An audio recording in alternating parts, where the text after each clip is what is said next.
जिस बाहुबली के नाम से प्रयागराज में दहशत मची हुई है, जिसके गुर्गों ने दिन दहाड़े प्रयागराज में खुलेआम खून की होली खेली, अब आप समझ गए होंगे कि हम अतीक अहमद की बात कर रहे हैं। उत्तर प्रदेश के जरायम की दुनिया का बेताज बादशाह था अतीक अहमद। जेल जाने से पहले अतीक का जलवा ऐसा था जैसे किसी राजा महाराजा का हुआ करता है।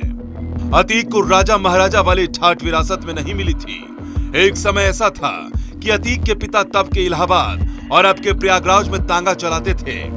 उसके जरायन की दुनिया में कदम रखते ही पूर्वांचल में खौफ पैदा हो गया था। अब इससे ज्यादा अतीक के बारे में जानने के लिए थोड़ा पीछे चलना होगा। 10 अगस्त 1962, जगह चकिया, प्रयागराज। एक तांगे वाले के घर में जन्म हुआ। माता पिता ने बच्चे का नाम रखा अतीक अहमद। अतीक अहमद के पिता फिरोज इलाहाबाद स्टेशन पर तांगा चलाते थे। किसी तरह मुफलिसी में उन्होंने अतीक को पढ़ाया, लेकिन हाई स्कूल में फेल होने के बाद उसने पढ़ाई छोड़ दी। उसे अमीर बनना था, इसलिए अपराध की दुनिया में उसने कदम रखा। साल 1980 के दौरान प्रयागराज में खान बाबा का जलवा था। उसकी तूती पूरी प्रयागराज में बोलती थी। पुलिस की इतनी हिम्मत नहीं थी कि उनके इलाके में चले जाएं। उस समय एंट्री होती है अतीक अहमद की। खान बाबा को लगा था कि तांगे वाले के लड़के को पल भर में मसल कर रख देंगे, लेकिन अतीक ने ऐसी धोबी पछाड़ मारी कि बाबा समेत उसके दूसरे गुर्गों का सफाया कर दिया। यहीं से जुर्म की दुनिया में अतीक की एंट्री हुई। संगम नगरी समेत पूर्वांचल में अतीक की तूती बोलती है।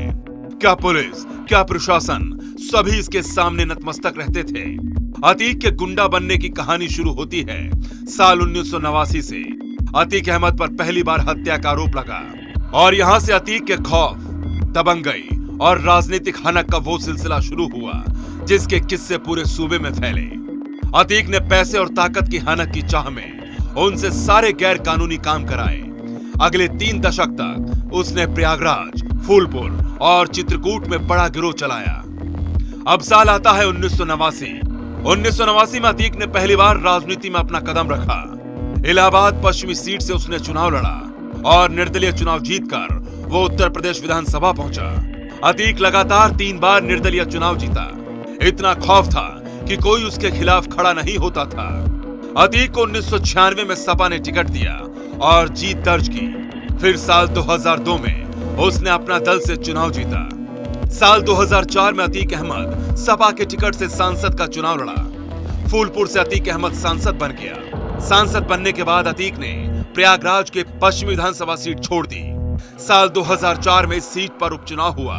अतीक ने सपा के टिकट पर अपने छोटे भाई अशरफ को लड़वाया। यही से कहानी में ट्विस्ट आता है और एक पात्र की एंट्री होती है, वो है राजूपाल।